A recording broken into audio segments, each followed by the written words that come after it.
What if the battle that you've been fighting was already won?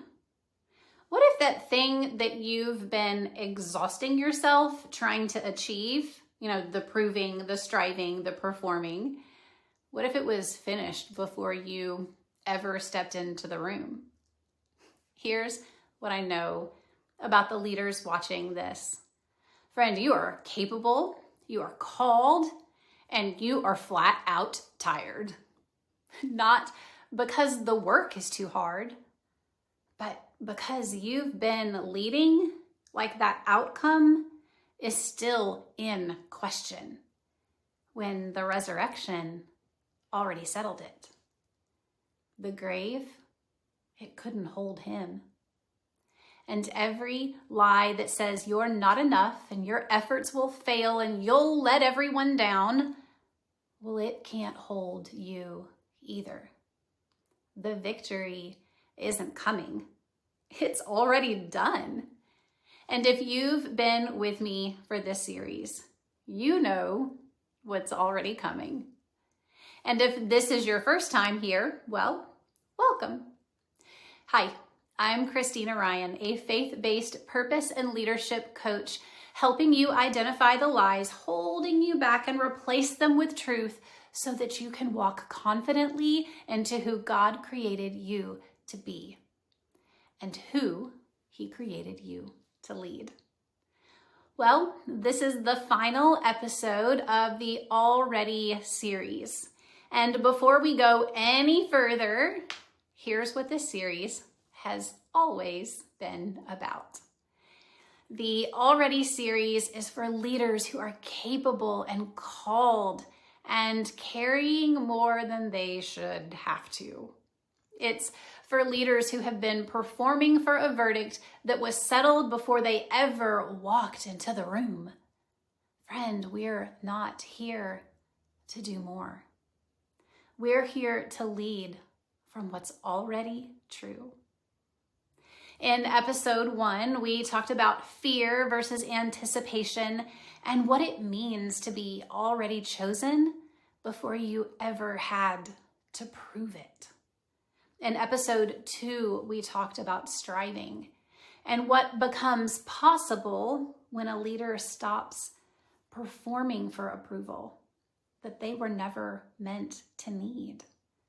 Today, we're going to close that loop because it's not enough to know that you're already chosen, and it's not enough to know that you're already worthy. You also have to know that it's already won. If you stay with me today, you're going to walk away with 3 things.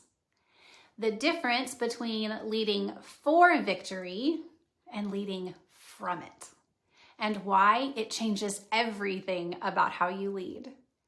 What it actually looks like to recognize the lie faster than you believe it, and why that's not weakness, it's actually leadership maturity. And finally, what it means to take the next step before you feel ready, because that's where purpose actually lives. Are you ready? Let's go. I want to start with a question that I think will land a little differently than maybe you're expecting. So, when you think about winning, about succeeding, about making an impact as a leader, are you running toward something or are you running from something? Because here's what I learned, and it took me a little longer than maybe I'd like to admit. Most leaders who look like they are chasing success are actually running from failure. And there's a world of difference between the two. So here's our first key. Already won leaders know the difference between living for victory and living from it. Living for victory means the outcome is always in question. It means every win is temporary and every result is just the next starting line. Every achievement raises the stakes instead of settling the score. Living from victory means the score is already settled. It means you lead from a finished work, not toward one. 1 Corinthians 15:57 says it pretty plainly. But thanks be to God, he gives us the victory through our Lord Jesus Christ. He gives us the victory. Not, he gives us the opportunity to win. Not, he gives us the tools to earn it. And not, he gives us the chance to prove ourselves. It's, he gives us the victory. Present tense, already done, already secured. You see, the resurrection wasn't the beginning of the fight. It was the end of it. And leaders who know that, who have let that truth move from their head into how they actually lead, they have this steadiness about them that doesn't come from certainty about the outcome. It comes from the certainty about the one who already secured it. And that's the leader you were created to be. Not the one white-knuckling every result. The one who leads with open hands because they already know how the story ends. So if the victory is already secured, why does it still feel like a fight on some days? Why does that lie still come? And why does the voice that says, you're not good enough, your efforts will fail, and you're going to let everyone down, why does it still come in the middle of your most important work? Well, here's where I want to be honest with you. Because I think a lot of leaders feel like they should be past all of this by now. Like if they just had more faith or more experience or more clarity about their calling, well, that lie would finally go quiet. But it doesn't. And here's the second key. Already won leaders, they recognize the lie faster than they believe it. I know my assignment. I know what God has called me to do, and I know my purpose as a leader and a coach. And friend, I still hear it. Who are you to help someone else figure out their purpose? What if you fail them?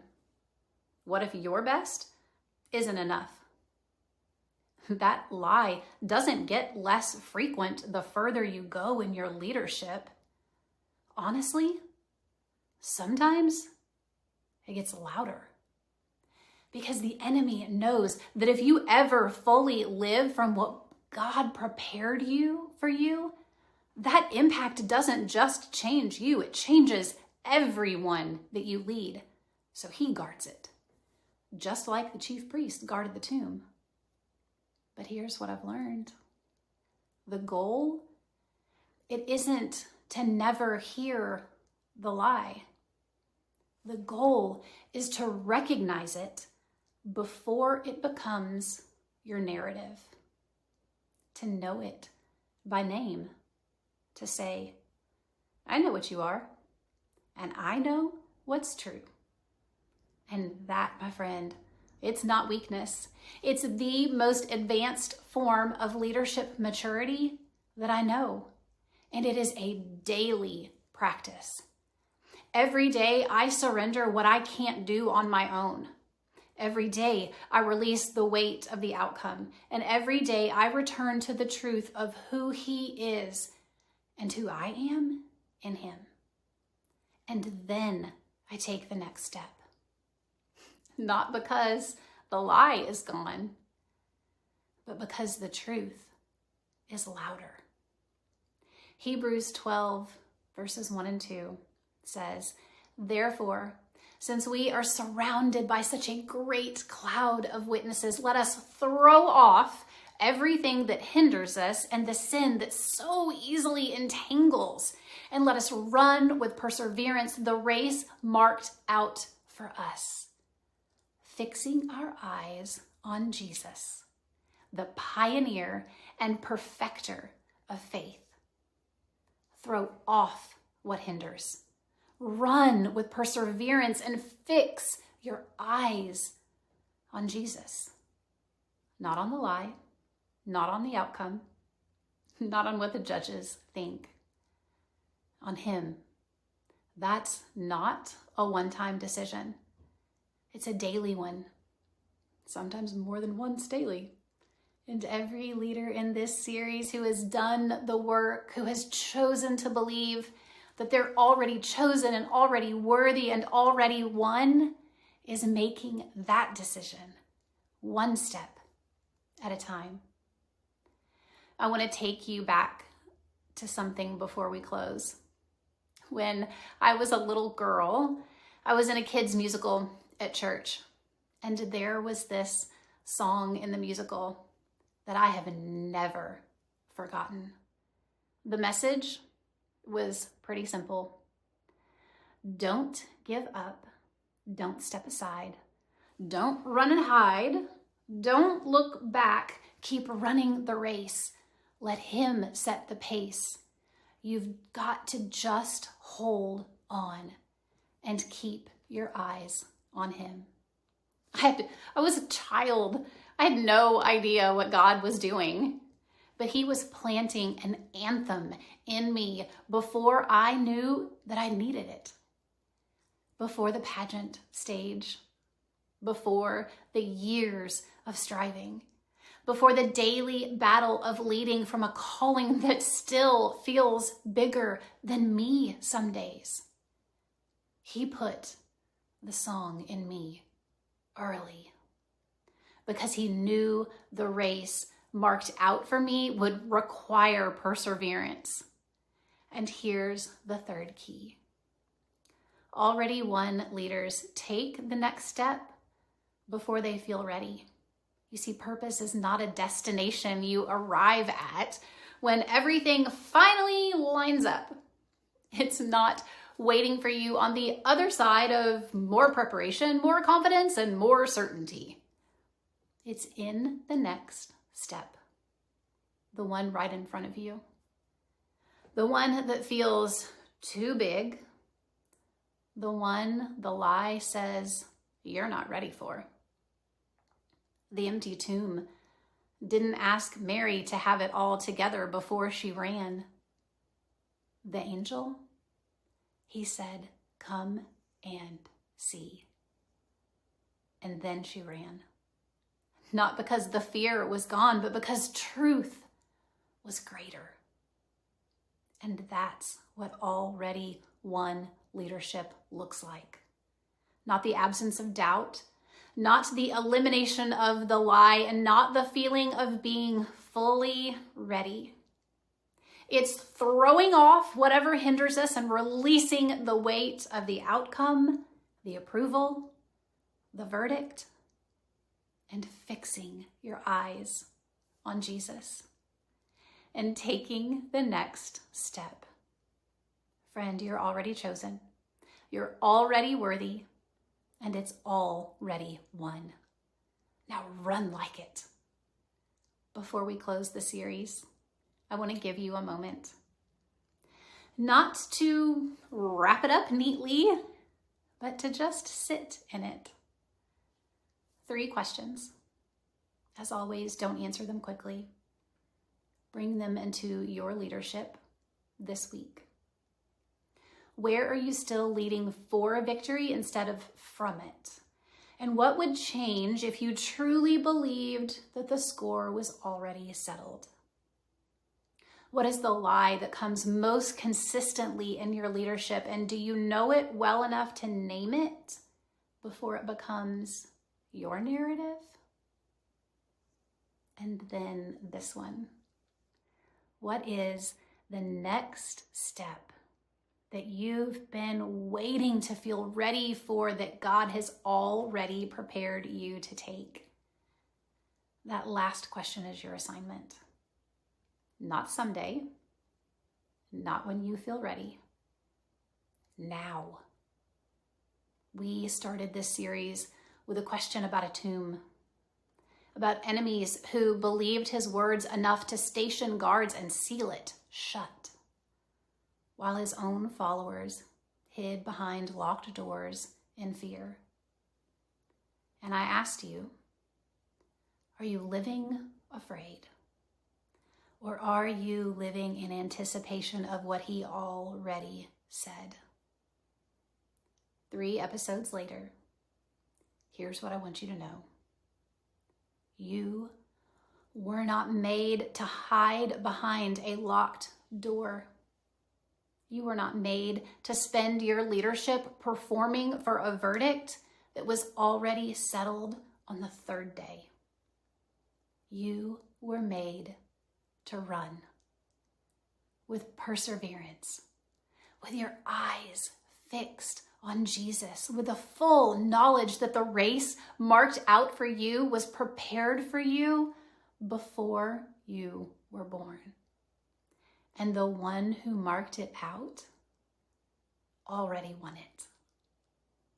Friend, the tomb is empty. The lie is defeated. The victory is yours, not someday.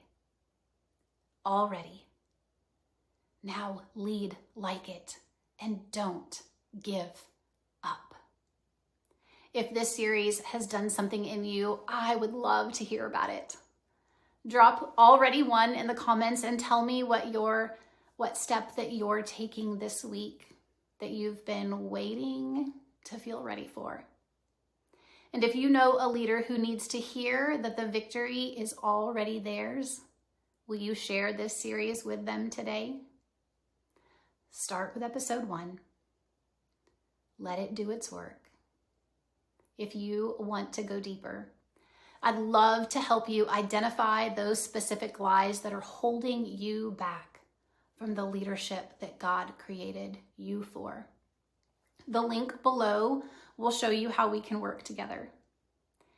Thank you for running this race with me. And friend, I'll see you in the next one.